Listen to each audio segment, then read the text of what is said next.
What are we doing here? And where are we gonna go? It's like we just woke up one morning, and then it's welcome to the show. Don't ask any questions, just go with the flow. Make as much money as you can, and try your best not to get broke. Copy everything you see on the TV, from the hairstyles to the clothes, and don't think too often, just do exactly as you're told. And if you ever get confused, then just turn towards the alcohol. You'll still hear your thoughts, then just turn up the radio as you learn to live a lifestyle of drugs, sex, and rock and roll. But in all honesty, I just need to know, is there more to the cycle than growing and getting old? Living and dying just to leave behind a happy home and a whole lot of property that somebody else is going to own. I just really need to know before the casket's closed, 'cause I'm not willing to gamble with my soul, nor am I ready to take any chances. These are just simple life questions, and I'm just searching for some answers. Like, what are we doing here? And what is our purpose? How did we get here, and who made us so perfect? And what happens once we go, or is this world all really worth it? Questions we don't answer because apparently we don't really have to. There's no purpose to this life and our existence is merely natural. Then in that case, please let me ask you, did you create yourself, or was it somebody else who had fashioned you? 'Cause you're a being that's impeccable, faultless and unparalleled. You're a product of supreme intelligence, and I'm merely being rational. For there isn't a camera on this earth that can come close to the human eye, nor a computer that can compete alongside the human mind. And if the whole world was to come together, we wouldn't be able to create a single fly. So many signs, yet we still deny. As science tries to justify that all this could come from none, when it's a simple sum. 0 plus 0 plus 0 cannot possibly ever give you 1. So from where did all this order come? For everything has its origins, a maker, a creator of its own. I mean, the only reason you're watching this video is because somebody had to press upload. So we can believe in the Big Bang, but I'd rather believe in He who caused it to explode. Allah, the creator of everything along with every single soul. The ever-living, the master, the only one who is in control. Unlike his creation, beyond our imagination. And no, he's not a man, nor does he have any partners in association. He's on his own. And no, he did not ever leave us alone.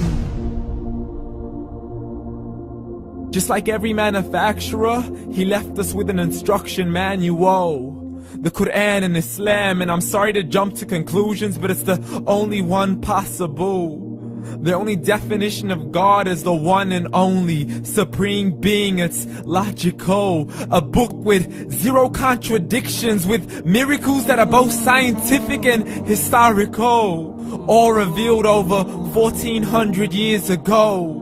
Like the detailed description of the human embryo. The descriptions of the human embryo in the Quran cannot be based on scientific knowledge in the 7th century. To the mountains as pegs holding firm the earth below, and the 2 seas that don't mix in a complete separate flow. To the planets in orbit, alternating night and day as they stay in flow. The expansion of the universe and the creation of everything from H2O.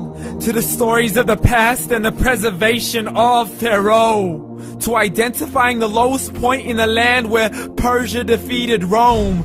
The gushing fluid that created man in the glands between the ribs and the backbone. And not a word has changed, it's still the same. So please explain how all this was known over 1400 years ago.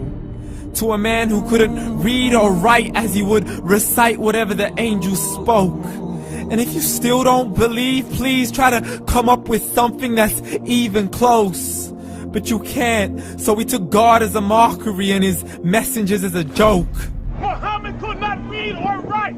How's somebody who can't read or write gonna start a religion? Dismissed his scriptures as legends and tales of the ancient folk, as we live life according to our whims, desires, and hopes. saying this life is the only home we will ever know. We will live then die, then simply turn to bones. YOLO! Correction, after the grass dies, the rain arrives and it regrows, and Allah promises to do the same thing to your very soul and bring you back from your very fingertips to your toes, as the all-seeing supreme being watches us so close, and we are surely being tested in our wealth, our health, and our self, and everything that we've been blessed with. So believe, for we will surely be resurrected and be brought back to our Lord and account for every single deed, as He hands us our books and orders us to read. From the bad to the good and everything in between. You yourself are sufficient for your own accountability, so don't be mad at me. You are the one who thought He wouldn't come back to me. I gave you a whole life long to search after me, but you were busy in all that which was temporary. So read, and glad tidings to all those who believed. And if you disbelieve, read. And don't let that day be the first day you find out what your life really means. Read.